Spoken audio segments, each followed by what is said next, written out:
Assalamualaikum warahmatullahi wabarakatuh. Perkenalkan, saya Latifah Zuhroh Abdurrahman dari Fakultas Teknologi Pertanian UGM, Prodi Teknologi Pangan dan Hasil Pertanian Angkatan 2020.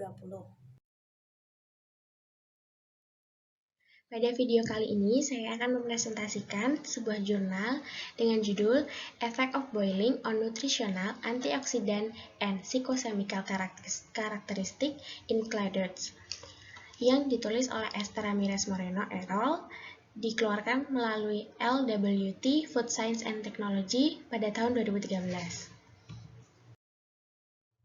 Yang pertama, Introduction.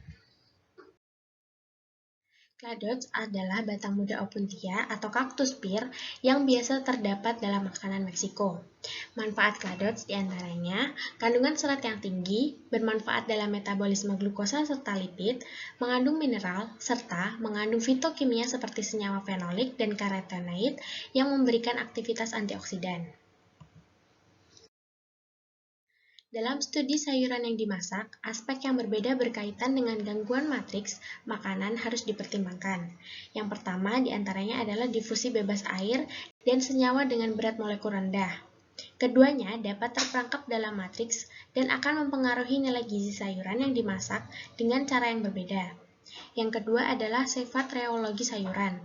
Sifat reologi sayuran tergantung pada gangguan seluler dan kemampuan serat untuk menyerap dan menahan air. Tujuan dari penelitian adalah untuk menilai pengaruh perebusan terhadap komposisi nutrisi, kapasitas antioksidan, dan sifat fisikokimia dari dua kultivar Opuntia asal Meksiko untuk mengetahui karakteristik produk akhir saat dimasak. Yang kedua adalah Material and Methods. Yang pertama adalah bahan tanaman dan preparasi sampel.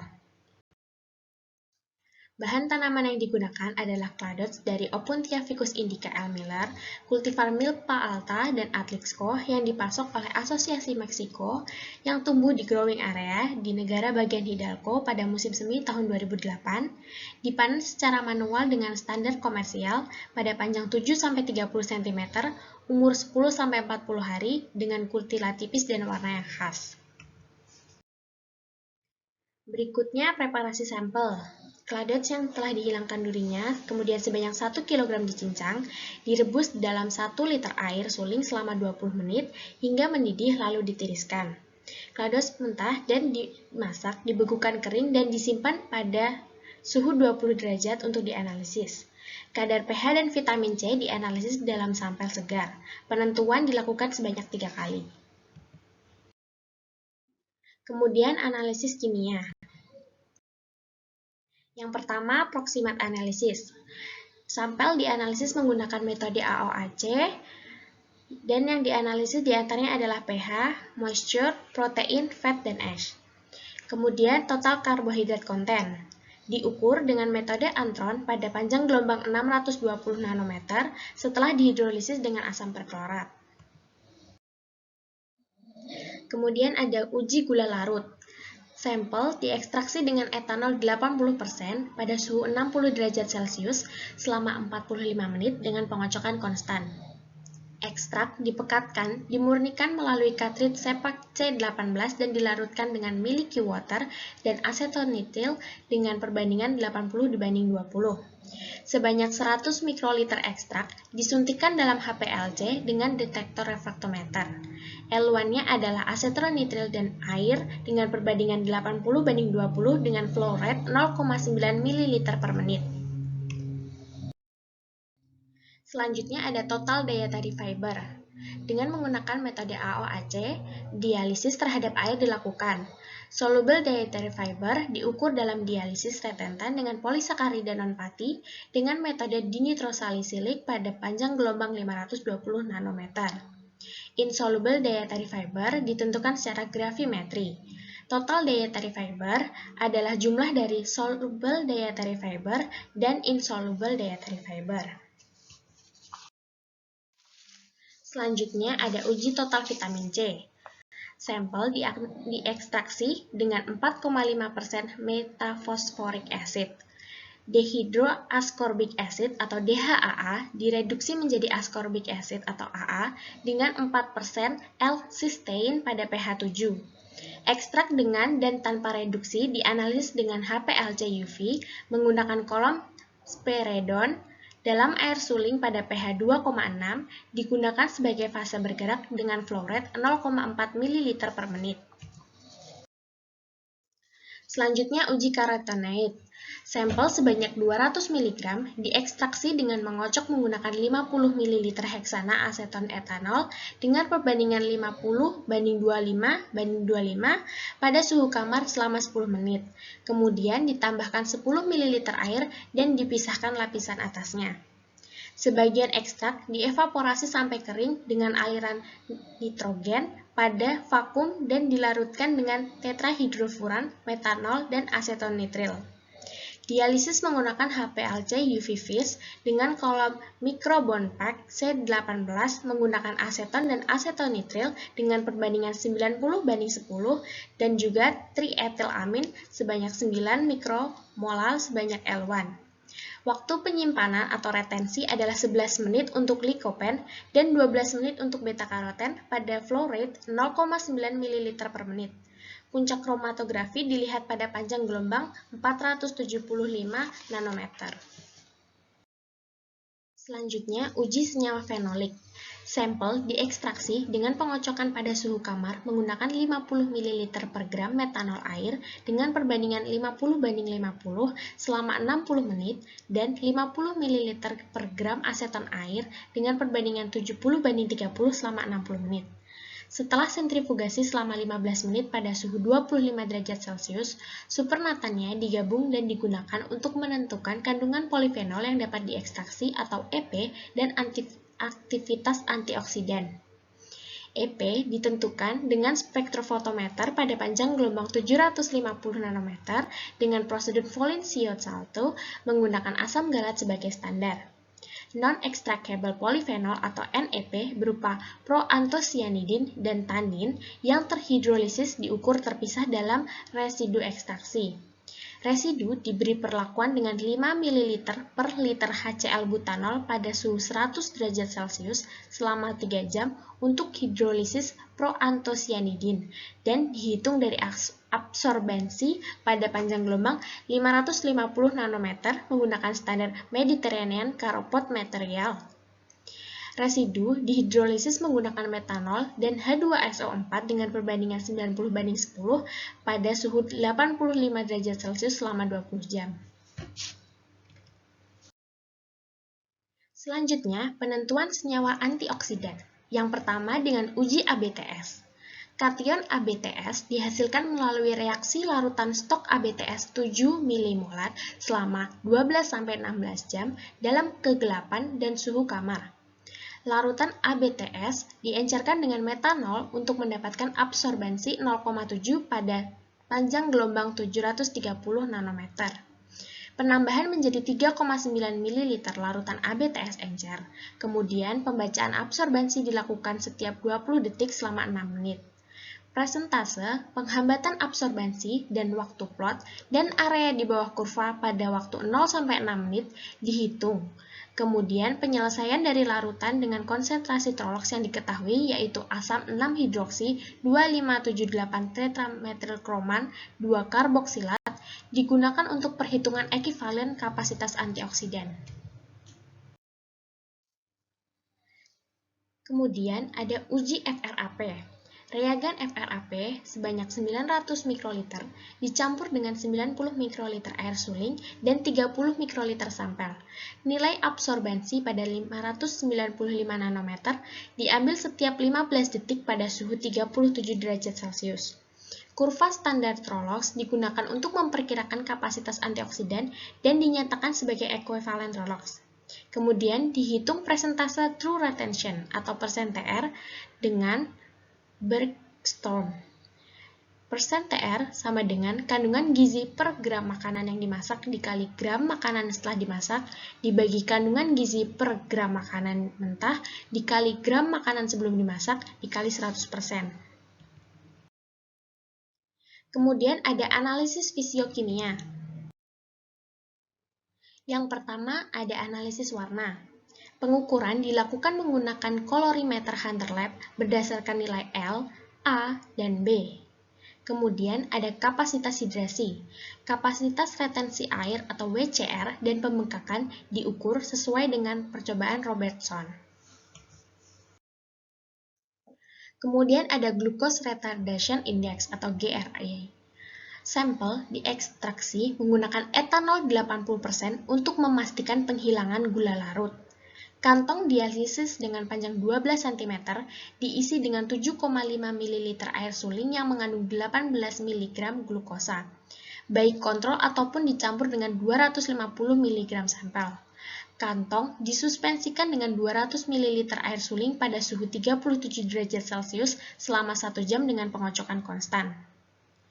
Glukosa ditentukan dengan dialisat HPLC. Kemudian GRI dihitung dengan GRI sama dengan 100 min glucose diffused back with fiber per glucose diffused back without fiber dikali 100. Selanjutnya ada analisis sifat reologi. Sampel disuspensikan dalam air suling 3,2% dan didiamkan selama 1 jam.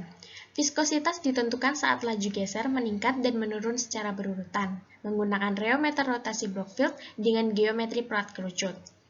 Perubahan struktur gel disesuaikan dengan Power Law Model of Oswald-Dewey. Thixotropi dievaluasi melalui histeris, yaitu area antara kurva naik dan kurva turun, di mana area yang lebih besar berarti efek thixotropi lebih besar. Selanjutnya ada analisis statistik.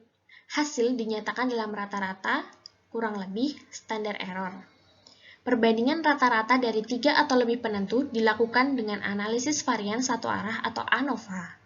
Perbedaan signifikan antara rata-rata ditentukan pada P kurang dari 0,05 dengan uji Turki.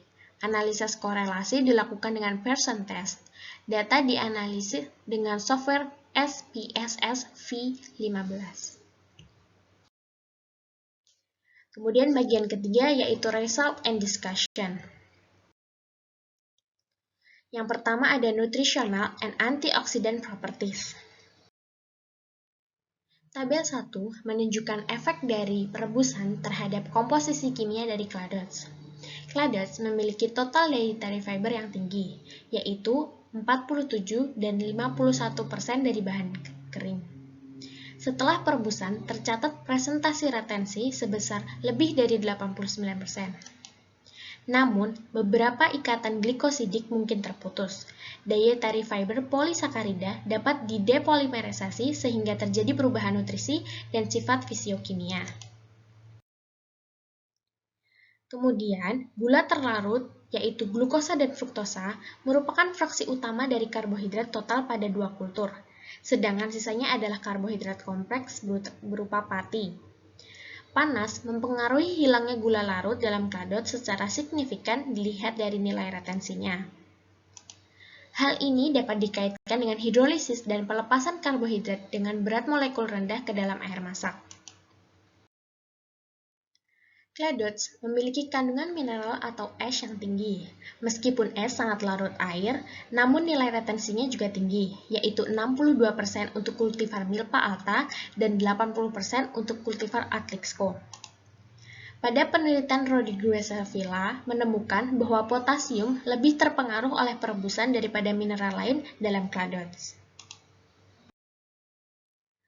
Selanjutnya, kandungan vitamin C pada cladots sebesar 57-64 mg per 100 gram bahan kering sebagian ditemukan dalam DHAA.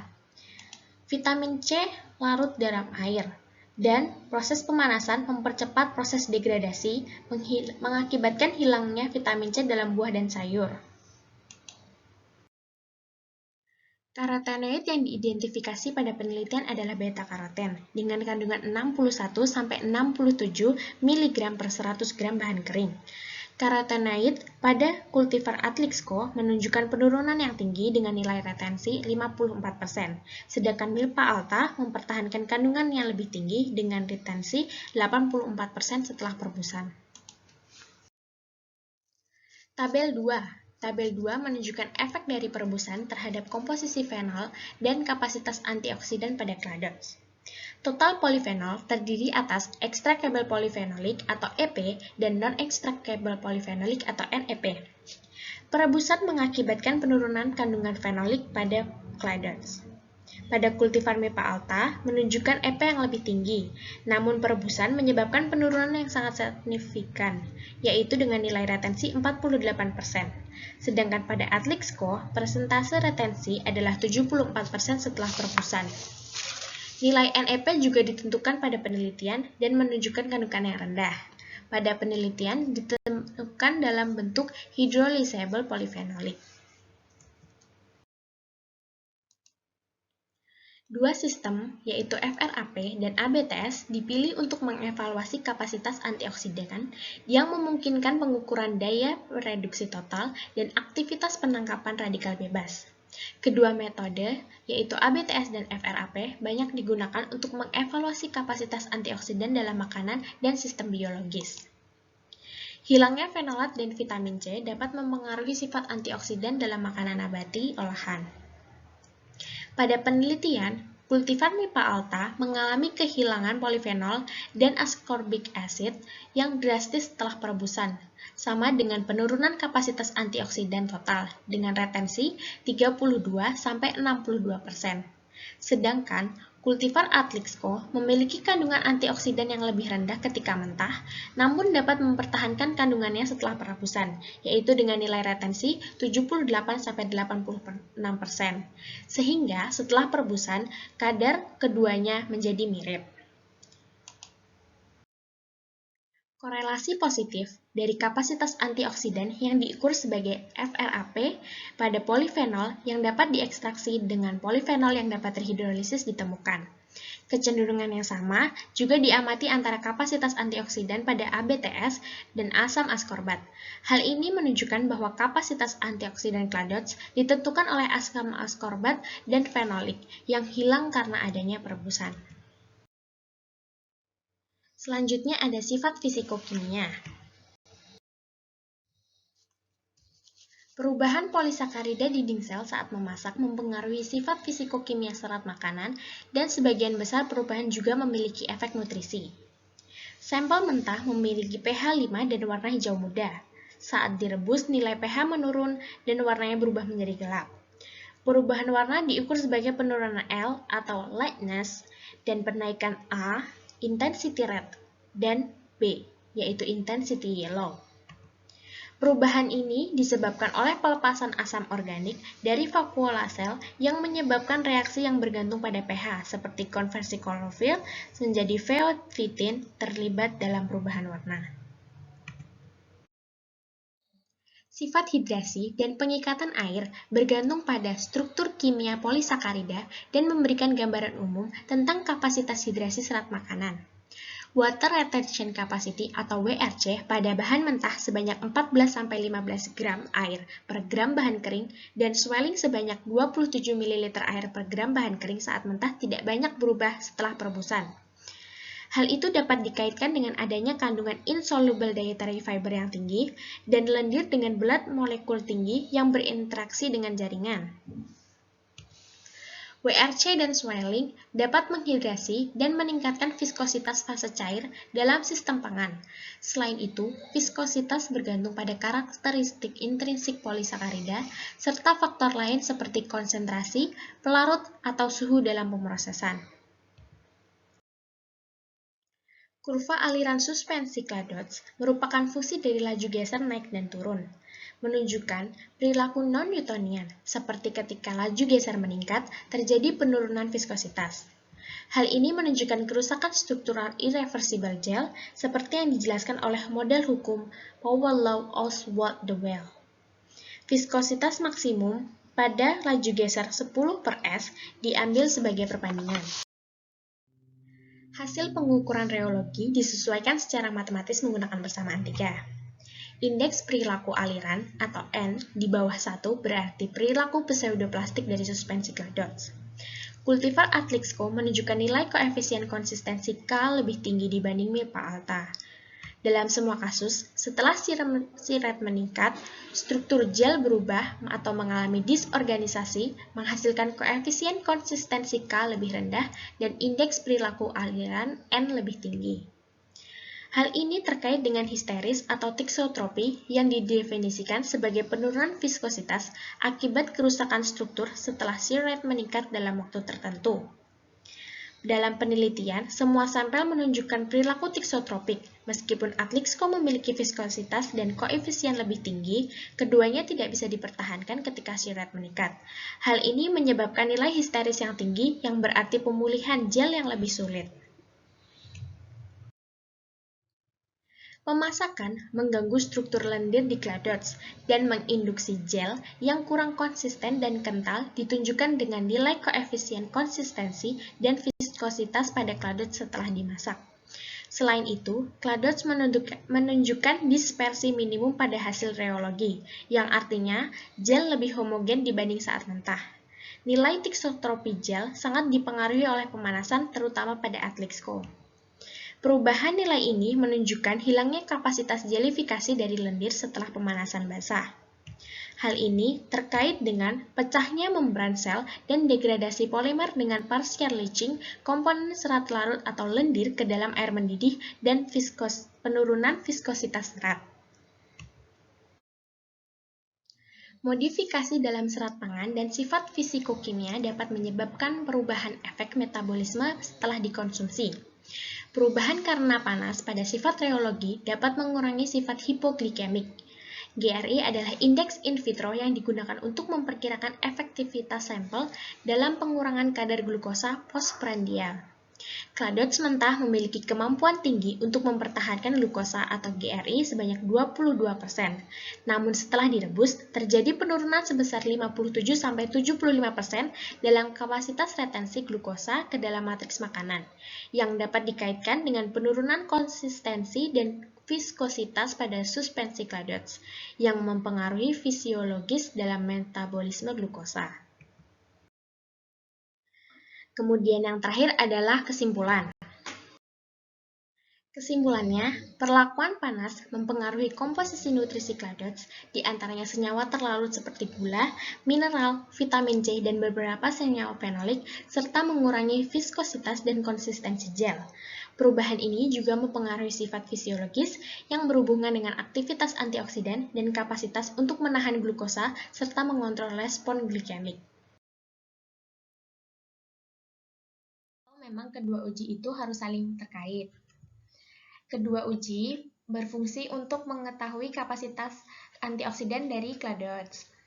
Uji ABTS itu prinsipnya adalah penghilangan warna kation ABTS untuk mengukur kapasitas antioksidan yang langsung bereaksi dengan radikal kation ABTS. Sementara uji FREP itu prinsipnya adalah reduksi ferritripyridyl triazin menjadi kompleks ferrotripyridyl triazin.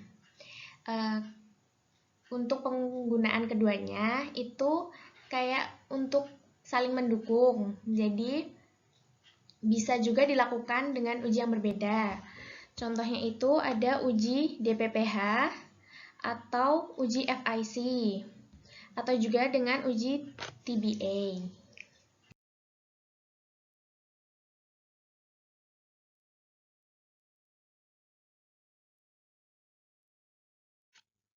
Kemudian pertanyaan nomor 2, dalam perhitungan GRI, komponen yang digunakan untuk perhitungan yaitu glucose diffused back with or without fiber didapat dari metode yang mana?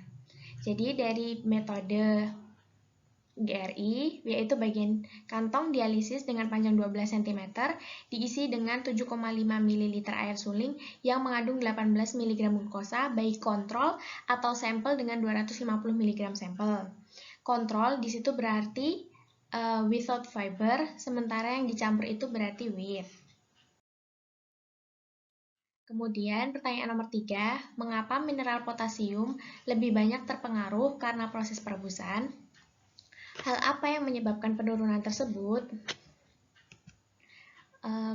Beberapa faktor pendorong yang dapat mempengaruhi daya larut dari mineral kalium adalah suhu dan kondisi pH asam.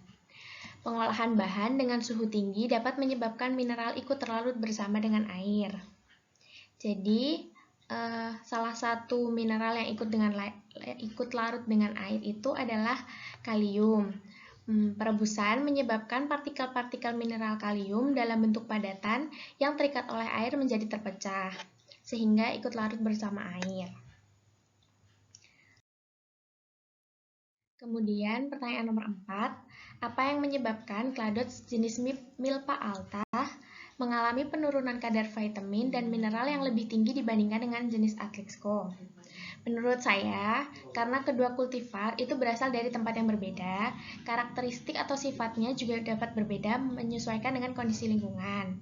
Kondisi lingkungan itu dapat mempengaruhi kadar gizi dan nutrisi yang terdapat di dalamnya, sehingga dimungkinkan juga terdapat perbedaan retensi antara keduanya.